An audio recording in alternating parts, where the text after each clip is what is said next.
kebakaran hutan di Kabupaten Samosir kian meluas. Diperkirakan 300 hektar lahan telah terbakar. Hingga Senin malam, api masih membara di hutan pinggiran Danau Toba, Kecamatan Harian, Kabupaten Samosir, Sumatera Utara.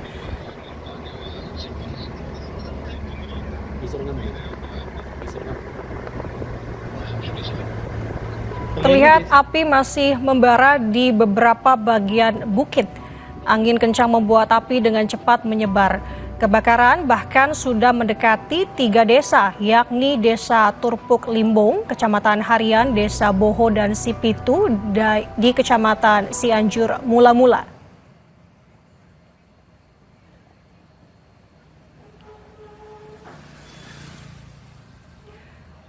Hutan yang terbakar merupakan pepohonan pinus, sedangkan lahan yaitu semak belukar. Medan yang sulit menjadi kendala dalam proses pemadaman. Personil gabungan dari Kesatuan Pengelola Hutan, TNI, Polri, pemadam kebakaran, dan BPBD telah dikerahkan untuk memadamkan api.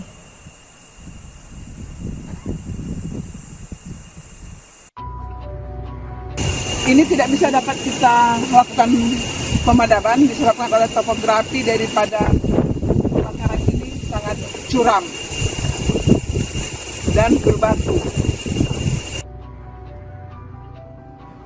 Untuk mengetahui informasi terkini, kita sudah terhubung dengan jurnalis Kompas TV Armando Sinaga. Armando, bagaimana kondisi terkini mengenai kebakaran hutan di Samosir? Apakah sudah padam? Baik, selamat pagi Nanda dan saudara. Seperti diketahui sebelumnya, telah 2 malam terjadi kebakaran yang melanda hutan dan lahan yang di Kabupaten Samosir, tepatnya di perbukitan pariwisata Danau Toba. Dan sampai saat ini diperkirakan ada sekitar 300 hektar lahan dan juga hutan lindung yang menjadi lokasi kebakaran di Kabupaten Samosir tersebut. Dan untuk informasi yang terbaru yang kita dapat juga bahwa api masih terlihat dan juga masih terdeteksi di beberapa titik, di beberapa lokasi, dan juga masih menyebar di lokasi tersebut yang saat ini diantisipasi akan mendekati pemukiman warga di 2 kecamatan dan melingkupi 2 desa tersebut. Dan saat ini petugas masih fokus untuk melakukan pemadaman di lokasi-lokasi tersebut, terutama yang mendekati dengan pemukiman warga karena ditakutkan akan berdampak kepada warga-warga tersebut. Dan proses pemadaman juga masih melibatkan personil dari tim gabungan, tetapi menggunakan alat-alat yang masih serba manual dan dibantu dengan mobil dari pemadam kebakaran. Anda tadi menyebutkan bahwa kebakaran ini hampir mendekati 2 kecamatan. Lalu apa spesifik yang dilakukan oleh pemerintah setempat untuk melakukan pemadaman ini, Armando?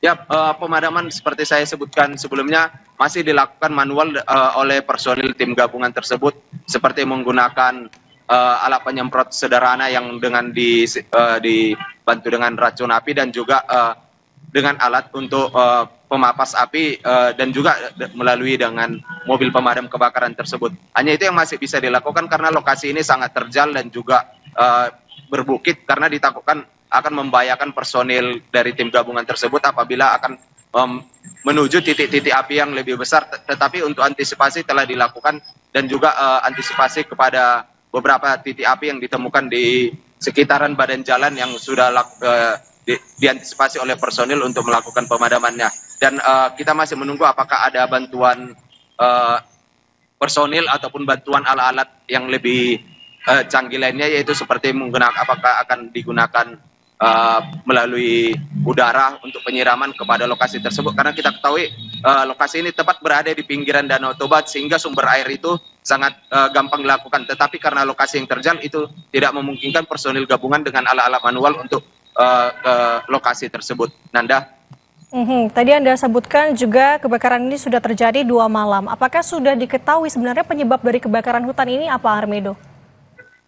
Baik, untuk penyebab kebakaran ini masih belum diketahui penyebabnya, apakah ada unsur kesengajaan atau tidak. Tapi kita bisa flashback ke beberapa tahun sebelumnya juga, kebakaran ini juga sempat terjadi di sekitar 2 tahun lalu, bahkan sampai mencapai 600 hektar. Dan di saat itu akan berlangsung pagelaran atau event W20 yang menjadi Danau Toba menjadi tuan rumahnya, dan ditakutkan akan mengganggu para peserta dari berbagai negara. Namun kita masih menunggu apakah ada unsur kesengajaan seperti proses pembukaan lahan oleh masyarakat atau kelompok tertentu yang untuk melakukan pembakaran tersebut ataupun memang ada tidak kesengajaan. Kita masih menunggu informasi tersebut dari pihak kepolisian, Nanda.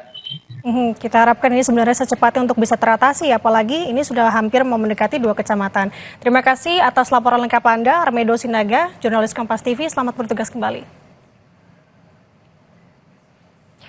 Saudara, tetap bersama kami di Kompas Pagi. Usai jeda akan ada informasi sebuah truk pengangkut plat besi mengalami remblong saat melintasi jalan menurun di pintu